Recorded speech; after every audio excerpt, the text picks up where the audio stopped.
चलें बेटा देखें, अब अपन आज की क्लास स्टार्ट करते हैं। ठीक है, हम लोगों ने वेक्टर वाला पोर्शन पूरा कवर अप कर चुके हैं, है ना, मतलब मैक्सिमम पोर्शन हमने कवर कर लिया। उसमें एक दो चीज़ें मैंने छोड़ी हुई हैं ज़रूर, क्योंकि मैं उसको बाद में बताना चाह रहा हूँ आपको।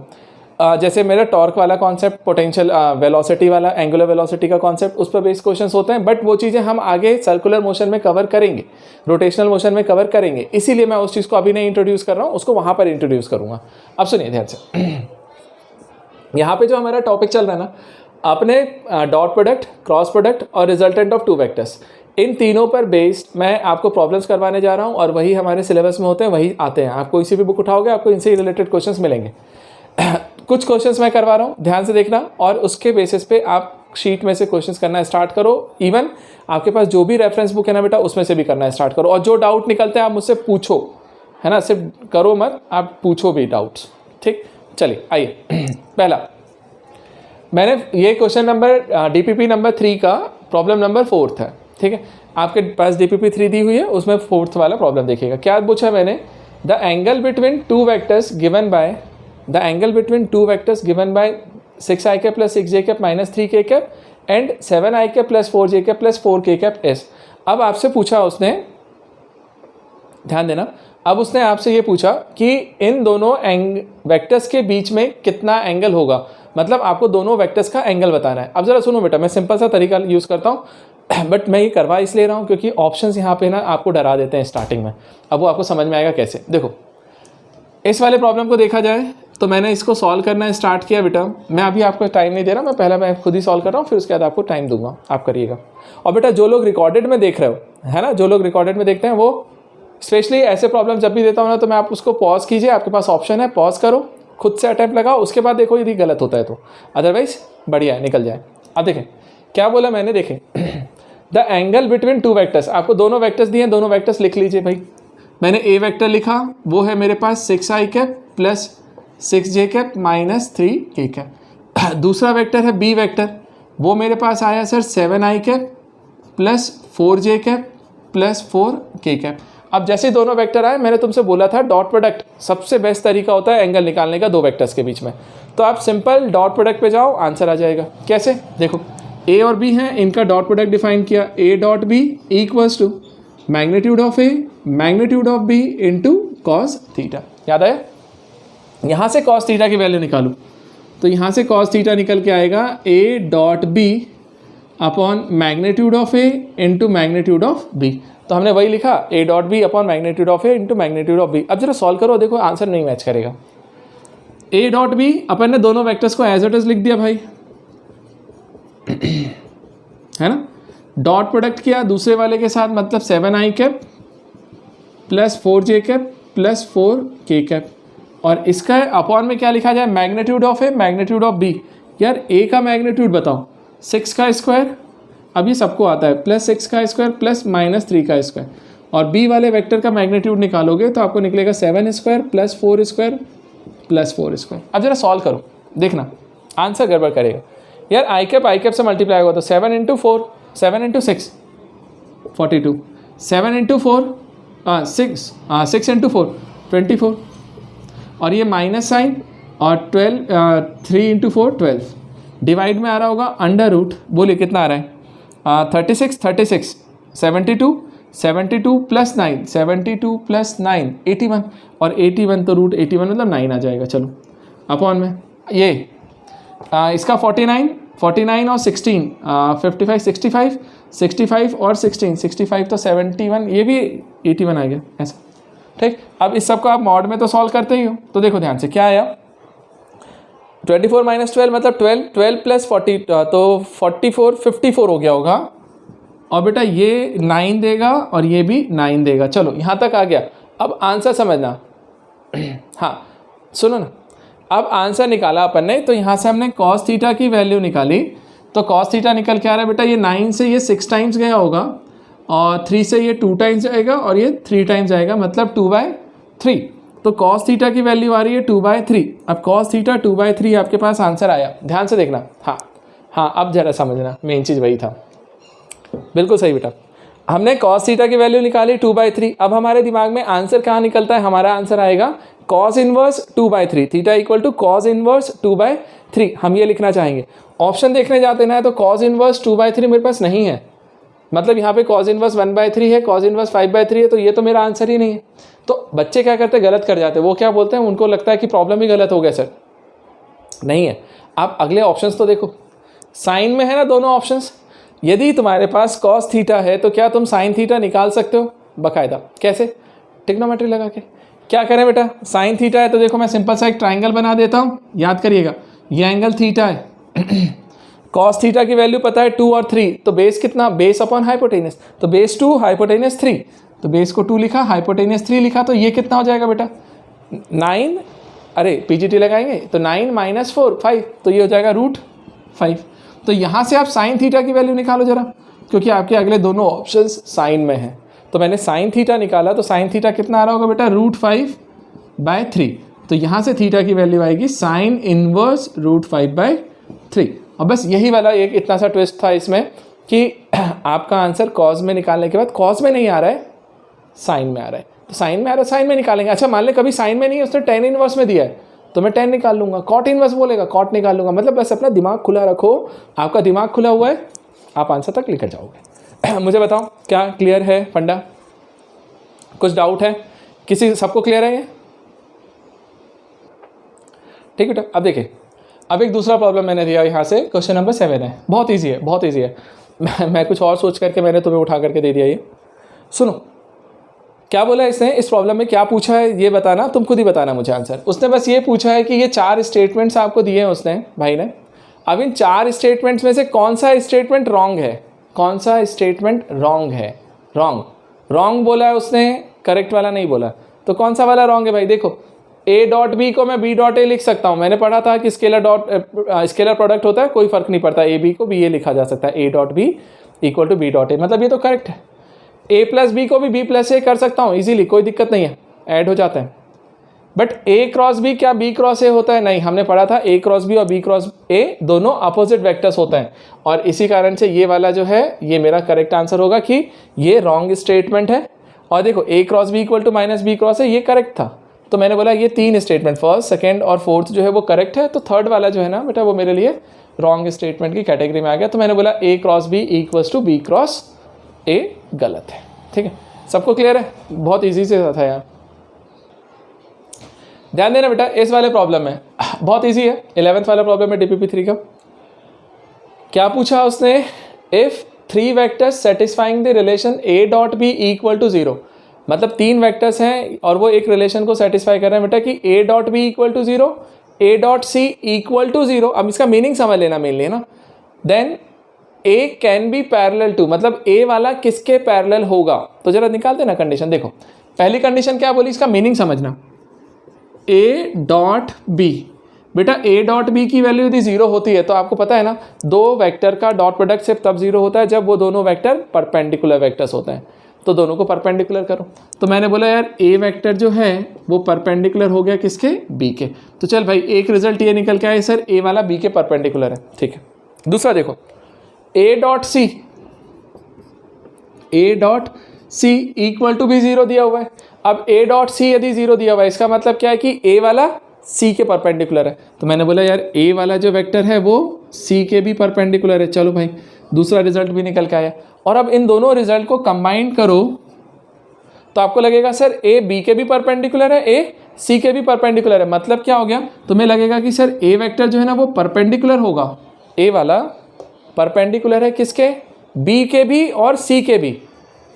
ध्यान से समझना बेटा, यहाँ पे उसने बोला जो a वेक्टर है वो b के भी परपेंडिकुलर है, a c के भी।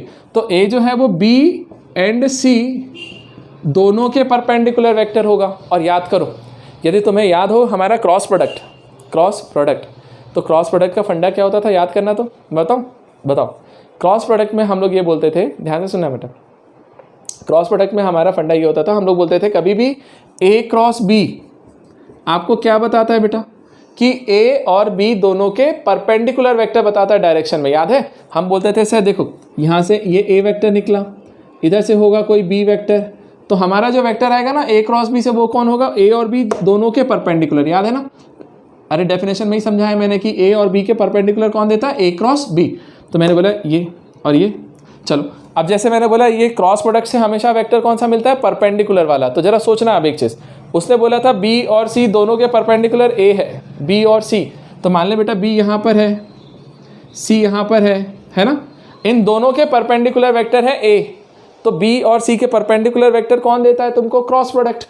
तो बी क्रॉस सी यदि करोगे तो बी क्रॉस सी से इन दोनों के परपेंडिकुलर वेक्टर आएगा और ये वेक्टर इस ए वेक्टर के भी पैरेलल हो जाएगा। देखो यार उसने बोला था ए जो है वो बी और सी दोनों के परपेंडिकुलर है, तो ए मान ले ये वाला है और बी क्रॉस सी से जो निकलेगा वो भी इसके परपेंडिकुलर। तो दोनों परपेंडिकुलर लाइंस जो हैं बोर्ड के वो आपस में कैसी हो जाएंगी, पैरेलल। तो हम लोग बोलते हैं कि वो पैरेलल आएगा। तो मतलब ए वाला जो है ए वो बी क्रॉस सी के पैरेलल हो सकता है। बाकी देखो सी के पैरेलल बी के पैरेलल कैसे होगा, अरे सी के तो परपेंडिकुलर था ए, बी के भी परपेंडिकुलर था, बी डॉट सी तो स्केलर वैल्यू है, नंबर ही है, उसमें तो कुछ है ही नहीं। तो बचा एक ही ऑप्शन सी वाला। क्या क्लियर हुआ सबको, बोलो क्लियर है, कंफ्यूजन है तो बोलें। अब एक नेक्स्ट प्रॉब्लम मैं दे रहा हूँ, ऐसे ही रैंडमली दिया मैंने ना, तो ताकि आपकी प्रॉपर्टी समझ में आ जाए आपको, है ना। हमने आपसे बोला यार find a unit vector perpendicular to both, मतलब two vectors i cap plus j cap minus k cap and 2i cap minus 3j cap plus 4k cap. आपको इन दोनों वेक्टर के परपेंडिकुलर यूनिट वेक्टर निकालना है। अब जरा 1 मिनट का टाइम दे रहा हूँ मैं तुम्हें लोग को कि तुम लोग मुझे आंसर दे दो। तो पहले फिर मैं आपको समझाता हूँ कि करना क्या है और तुमने क्या किया। अब देखिए बेटा आपको समझाते हैं प्रॉब्लम, ये वाला पहला। अब मैं आपको वो भी तरीका बताता हूँ जो बच्चे अप्लाई करते हैं और वो भी बताता हूँ जो नहीं करना चाहिए, ठीक है, ध्यान से सुन। बच्चों के दिमाग में क्या जाता है, मैं सीधा फंडा बता रहा हूँ, ध्यान से समझना। हमको डॉट प्रोडक्ट ज़्यादा पसंद आता है क्रॉस प्रोडक्ट से। तो हमारे लिए क्या बन जाता है मालूम बेटा, हम लोग बच्चे लोग क्या करते हैं, हम लोग बच्चे लोग, मैं भी बच्चा ही हूँ, सुने।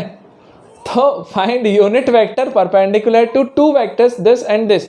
वो नालायक क्या करते हैं बच्चे, वो करते हैं एक वेक्टर को मान लेते हैं। मतलब उसने बोला कि एक वेक्टर मानना है तो मान लिया हमने एक वेक्टर, मान लो वो वेक्टर हमारे लिए कौन है। अच्छा देखो एक चीज़ मैं लिखता हूँ यहाँ पे, सबसे पहले तो इस वेक्टर को हम ए वेक्टर बोल देते हैं। चलो भाई, तो ए वेक्टर मेरे लिए क्या आ गया, आई cap plus j cap minus k cap. अच्छा बी वेक्टर दूसरा वाला वेक्टर बोल देते हैं, नाम दे दो भाई 2i cap minus 3j cap plus 4k cap. चलो दोनों को मैंने नाम दे दिया तो दोनों वेक्टर्स मेरे पास आ गए। अब मेरे को क्या करना भाई, ये देख उसने मुझे बोला था कि दोनों के परपेंडिकुलर यूनिट वेक्टर निकालना, दोनों के परपेंडिकुलर यूनिट वेक्टर। बच्चे क्या करते हैं, मैं बच्चों का अप्रोच बताता हूँ।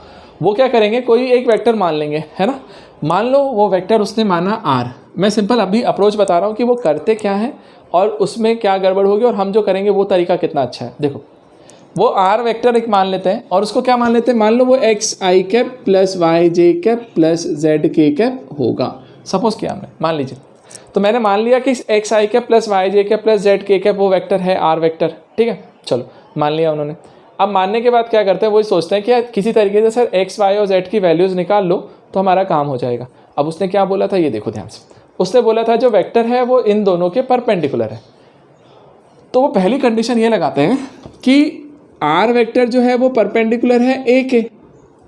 अब आर यदि परपेंडिकुलर है ए के तो मैं बोलूँगा ना sir r dot a equal to 0। दो वेक्टर परपेंडिकुलर कब होते हैं, जब उनका डॉट प्रोडक्ट 0 होता है। तो वो क्या करते हैं बच्चे, उसमें डॉट प्रोडक्ट में यहाँ फॉर्मूला लगाएंगे। देखो कैसे, एक्स आई कैप प्लस वाई जे कैप प्लस जेड के कैप किया, डॉट ए वाला दिया है तो आई cap plus j cap minus k cap किया इक्वल टू 0। अब सुनो, अब डॉट प्रोडक्ट करेंगे तो आई कैप से, जे कैप से, के कैप से। तो इक्वेशन क्या मिलेगी बेटा, x plus y minus z equal to 0। ठीक है, इनका डॉट प्रोडक्ट निकाला, एक इक्वेशन निकल के आई। चल भाई पहली इक्वेशन ये आई। दूसरी, अब दूसरी इक्वेशन वो कैसे निकालेगा, ध्यान से देखना। दूसरी इक्वेशन निकालेगा कि सर आर वेक्टर जो है वो बी के भी परपेंडिकुलर है, ये वाला दोनों के परपेंडिकुलर था, तो इसके साथ भी तो इसका डॉट प्रोडक्ट 0 होगा ना, तो इसका डॉट प्रोडक्ट भी 0 कर दिया। अब मैं लिखता नहीं हूँ, देखो आर वाला बी के साथ डॉट होगा तो एक्स एक्स से मल्टीप्लाई होगा ना आई के वाला, तो क्या बनेगा 2x, ये मल्टीप्लाई होगा तो माइनस 3y और 4 मल्टीप्लाई होगा तो प्लस 4z इक्वल टू 0। चलो भाई ये मेरे पास सेकेंड इक्वेशन निकल के आई। अब आपके पास दो इक्वेशंस आ गई। पहली वाली आई x plus y minus z equal to 0, दूसरी वाली आई 2x minus 3y plus 4z equal to 0। अब जैसे ये दोनों इक्वेशन तुम्हारे हाथ में आ गई है, अब उन बच्चों के दिमाग में क्या जाता है, ध्यान से इन दोनों को सॉल्व करो। अब तुम यहाँ फंस गए, यहाँ पे तुम फंस गए। कैसे फंसे यार, एक्स वाई जेड तुम्हारे पास 3 वेरिएबल है, आपको पता है 3 वेरिएबल है तो 3 इक्वेशंस लगेंगी तब जा करके सॉल्व होगा, तो तुम्हारे पास तो सिर्फ 2 ही आई अभी। अब तीसरी इक्वेशन कैसे निकालोगे, है ना। अब देखो, अब थर्ड इक्वेशन जो चाहिए ना तुम्हें, जहाँ धोखा दे रहा है, इस वाले पर्टिकुलर प्रॉब्लम में मैंने उसको दिया था कि थर्ड वाला भी तुम निकाल सकते थे यदि तुम अपना दिमाग लगाते। वो क्या दिया मालूम, देखो ध्यान से, उसने बोला था find unit vector perpendicular to these 2 vectors. अरे मतलब आर वेक्टर तुम्हारे लिए कौन है, यूनिट वेक्टर। तो मैं बोल सकता हूँ एक इक्वेशन बेटा कि आर का जो मैग्नीट्यूड है वो 1 होगा। अरे उसने यूनिट वेक्टर बोला है तो हमने बोला कि आर का मैग्नीट्यूड कितना होगा, 1। चलो अब आर का मैग्नीट्यूड 1 है, मतलब समझते हो, देखो √x² + y² + z² की वैल्यू 1। अरे यही होता है, स्क्वायरिंग कर दोगे बोथ साइड तो क्या निकलेगा सर, x² + y² + z² = 1। चलो अच्छा लगा मुझे ये सब कि इतना निकल के लेके आ गए। अब धोखा, अब क्या, चलो ये थर्ड इक्वेशन आई। अब अभी भी क्या तुमको प्रॉब्लम इजी लग रहा है, नहीं। अब ये 3 इक्वेशंस को सॉल्व करो, सिंप्लीफाई करो, एक्स वाई जेड की वैल्यूज निकालो, अच्छा खासा कैलकुलेशन है भाई।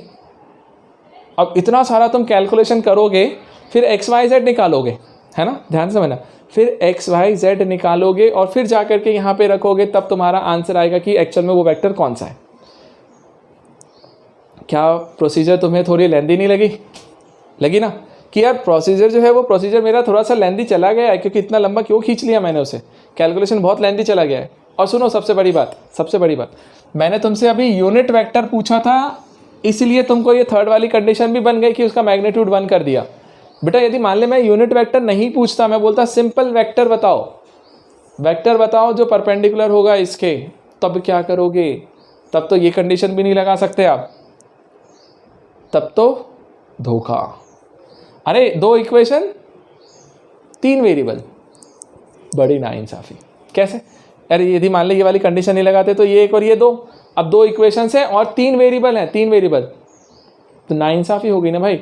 3 वेरिएबल है तो 3 इक्वेशन चाहिए, तो वहाँ पे जाके तुम फंस जाओगे, ठीक है। अरे ये मतलब ये उसके जैसे ही लगता है, पता कौन सा, वो शोले का डायलॉग है ना, क्या, अरे कौन सा एक डायलॉग ऐसा कुछ है ना, कितने आदमी थे सरदार 2, ऐसा कुछ, मतलब वो 3 वो 2 ऐसे ही कुछ ऐसे रिलेट करके, चले छोड़ो, दिमाग में आ रहा था ऐसे बकवास कर रहा हूँ। चलो अब आ जाओ, ये गलत अप्रोच है, ये गलत अप्रोच था। अब मुझे बताओ ईमानदारी से पहले ऑनेस्टली मुझे बताओ कि कितने लोगों ने ये अप्रोच लगाया है, मतलब इस तरीके से गए, भले से आधे गए हों। चलिए बेटा, है ना, तो जितने लोगों ने भी ऐसा सोचा, बहुत गंदा सोचा, मत सोचना, ठीक है। आओ अब आते हैं आंसर में एक्चुअल वैल्यू पे क्या निकालना। देखो इस तरीके पे मत जाना, इतना लेंदी इतना लंबा कैलकुलेशन कौन करेगा यार, बेवकूफ़ थोड़ी हूँ। सुनो, आपसे क्या बोला था सबसे अच्छा तरीका, बेस्ट, यदि आपको डेफिनेशन पता है, क्रॉस प्रोडक्ट क्या देता था, ए क्रॉस बी हमेशा ए और बी के परपेंडिकुलर वेक्टर बताता है, ए और बी के परपेंडिकुलर। तो आपको ए वेक्टर ये था, बी वेक्टर ये था, इन दोनों के परपेंडिकुलर यूनिट वेक्टर पूछा था। हाँ, इन दोनों के परपेंडिकुलर यूनिट वेक्टर पूछा था, तो सिंपल सा ए क्रॉस बी लगा लेना बेटा, सीधा सीधा हमने ए क्रॉस बी निकाला, तो ए क्रॉस बी से कौन सा वेक्टर आएगा, जो ए और बी दोनों के परपेंडिकुलर है। चलो तो कैसे बनेगा, यहाँ पे आई कैप, यहाँ जे कैप, यहाँ के कैप, यहाँ से कोफिशिएंट उठाओ, ए वाले का तो 1 1 -1, इधर से 2 -3 और 4। याद करिए बेटा, इस डिटर्मिनेंट को सॉल्व करना सिखाया था मैंने, कैसे करते हैं बोलिए। फर्स्ट वाले का साइन प्लस, फिर माइनस, फिर प्लस। मैं लिख के बताता हूँ, देखो पहले वाले को विथ साइन लिखा तो प्लस आई कैप, है ना।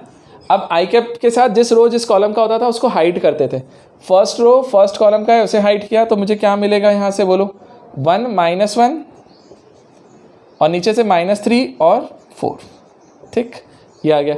फिर अगला वाला लिखते थे विथ साइन, तो ये माइनस जे कैप है तो मैंने लिखा माइनस जे कैप। अब ये किस रो का है, फर्स्ट रो, और किस कॉलम का, सेकेंड कॉलम, तो इन दोनों को हाइड करना और क्या मिलेगा, 1 -1 और 2 4, ठीक। और लास्ट वाला फंडा प्लस के कैप, थर्ड वाला, तो प्लस के कैप, और इसके साथ में क्या बेटा, फर्स्ट रो थर्ड कॉलम को हाइड किया तो 1 1 2 -3 हो गया। अब इसको सॉल्व करने का तरीका क्या था, देखो ये इधर मल्टीप्लाई होता था तो ये तो आई कैप है, अब देखो इधर से मल्टीप्लाई हुआ तो 4, फिर मैं माइनस लगाता था, माइनस करता था, फिर नीचे मल्टीप्लाई करना, तो -3 -1 मल्टीप्लाई होगा तो कितना होगा, 3, ये आ गया। फिर यहाँ से आया माइनस जे कैप, अब इसको इधर मल्टीप्लाई कर, तो 1 इंटू 4 कितना हो जाएगा 4, फिर माइनस साइन और ये माइनस माइनस 2 तो +2। अच्छा फिर लास्ट वाला प्लस के कैप आया, ये इधर मल्टीप्लाई होगा तो ये बनेगा -3 फिर -2। सॉल्व कर लीजिए, आंसर कितना आ रहा है। 4 - 3 कितना होता है 1, तो आई कैप, 4 + 2 6 तो -6 जे कैप, और ये हो जाएगा -5 तो -5 के कैप। तो बेटा ये A क्रॉस B आया। अब A क्रॉस B से जो वेक्टर मिला ना, ये वेक्टर मिला है जो परपेंडिकुलर है A और B दोनों के। आपको पूछा था यूनिट वेक्टर, आपको पूछा यूनिट वेक्टर, तो यूनिट वेक्टर क्या होता है, जब मैंने बोला था कि इसी वेक्टर को उसके मैग्नीट्यूड से डिवाइड कर दोगे तो आंसर आएगा। तो कितना आएगा बोलो, आई कैप -6 जे कैप -5 के कैप, और अपॉन में मैग्नीट्यूड इसका कितना आ रहा होगा बेटा, √ आई कैप का कोफिशिएंट 1 है तो 1 का स्क्वायर, फिर इधर -6 का स्क्वायर, फिर इधर -5 का स्क्वायर। सॉल्व करो, 36 + 1 37 और 25, 37 + 5 करेंगे तो 42, 52 62 तो √ 62। तो आई कैप -6 जे कैप -5 के कैप अपॉन √ 62, ये आंसर है। तो बेटा ये मेरा यूनिट वेक्टर निकल के आता है जो परपेंडिकुलर है किसके, उन दोनों के। क्या आप लोगों को क्लियर है? चलिए बेटा, है ना। अब आपका ये प्रॉब्लम हो गया। अब मुझे ये 20 वाला जो प्रॉब्लम लिखा है ना मैंने, DPP 3 का 20th प्रॉब्लम है। आप मुझे बताइए इस वाले का आंसर क्या आएगा। ये वाले का आंसर आप मुझे दो, क्योंकि मैं ऑलरेडी लास्ट लेक्चर में ये वाला प्रॉब्लम करवा चुका हूँ, ये वाला। तो मुझे ज़रा एक बार करके दो, आंसर क्या आता है। बताना जरा क्या आंसर आ रहा है। जब तक आप करते हो तब तक मैं कोई दूसरा प्रॉब्लम वहाँ लिखता हूँ।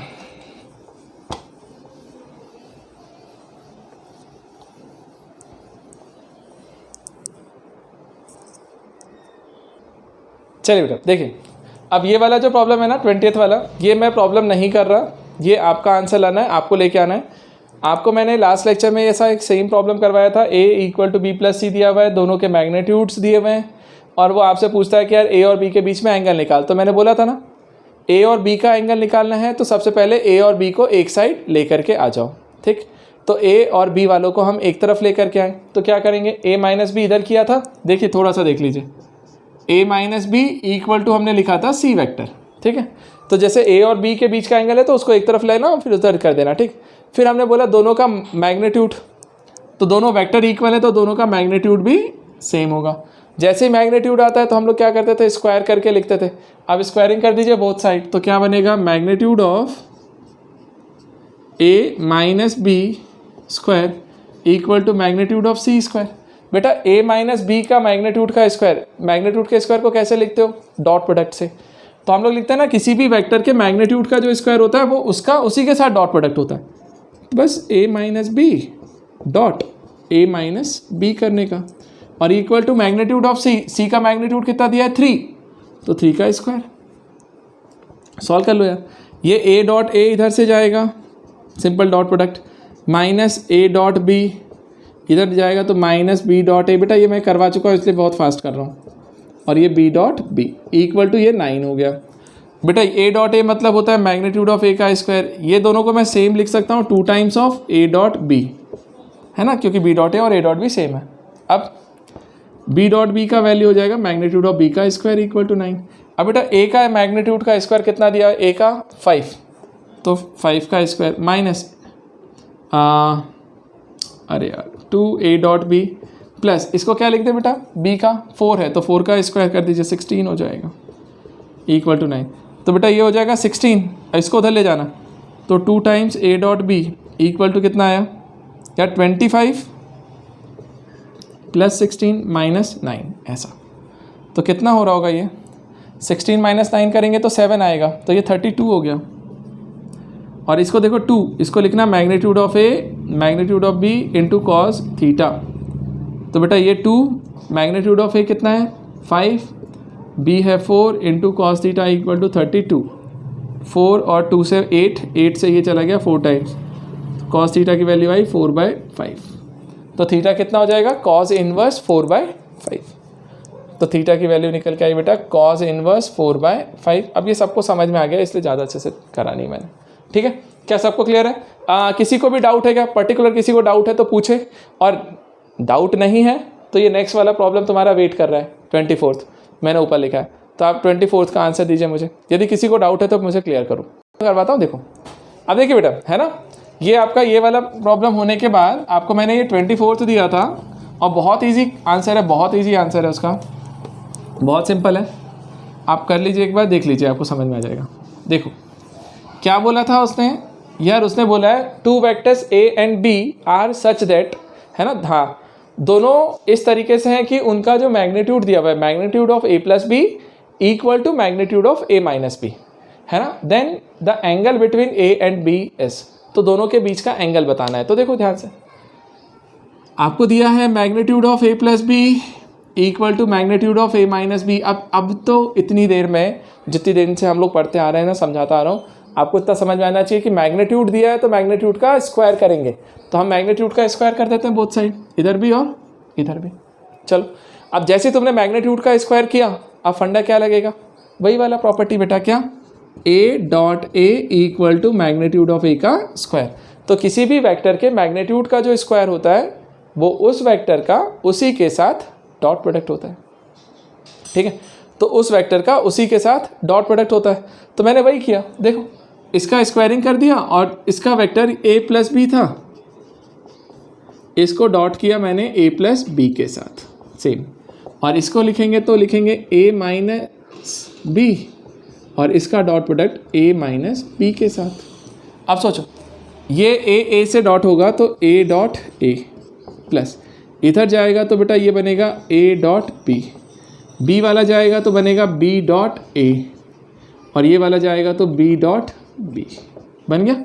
चलो इधर साइड से ये लिखा, मैं इस प्रॉपर्टी को हटा देता हूँ। देखो a वाला इधर जाएगा तो बेटा फिर से a डॉट a, फिर जाएगा ये इधर से तो ये minus a dot b, minus b dot a और प्लस b डॉट b, सबको बता दिया मैंने, इतना समझाया। अब सुनो, a डॉट a का मतलब मैग्नीट्यूड ऑफ a का स्क्वायर, a डॉट b और b डॉट a, तुमको पता है ना बेटा, a डॉट b है, b डॉट a को भी मैं a डॉट b लिख सकता हूँ, लिख दिया, ये बनेगा मैग्नीट्यूड ऑफ b का स्क्वायर। अच्छा इधर देखो, ये मैग्नीट्यूड ऑफ a का square minus a dot b,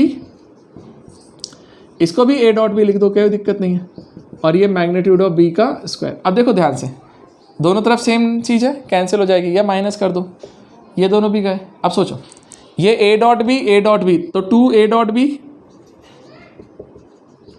इधर साइड से माइनस 2a डॉट b, इधर लाओगे तो हो जाएगा 4 times a dot b equal to 0, हो गया। देखो आंसर आ गया, ये इधर आया तो 4 times a dot b equal to 0 लिखा मैंने, है ना, तो 4 से डिवाइड करने का ना बेटा, तो क्या a डॉट b की वैल्यू 0 हो जाएगी। हाँ, अब जैसे तुम्हारे पास a डॉट b 0 आया, तो मुझे बताओ दो वेक्टर का डॉट प्रोडक्ट 0 कब होता था, जब वो परपेंडिकुलर होते हैं। तो a डॉट b यदि 0 है, इसका मतलब है कि a वेक्टर और b वेक्टर कैसे हैं, परपेंडिकुलर, और यदि परपेंडिकुलर है तो उनका आंसर क्या आएगा, 90 डिग्री। तो इसका आंसर है बेटा 90 डिग्री, या फिर इसी चीज़ को आप लिखते हो π/2 रेडियन में। तो ऑप्शन आपका जो भी है उसके हिसाब से मैच करिए, तो आंसर है हमारा π/2 या 90 डिग्री। अब मुझे बताओ, क्या किसी को दिक्कत परेशानी, बोलो।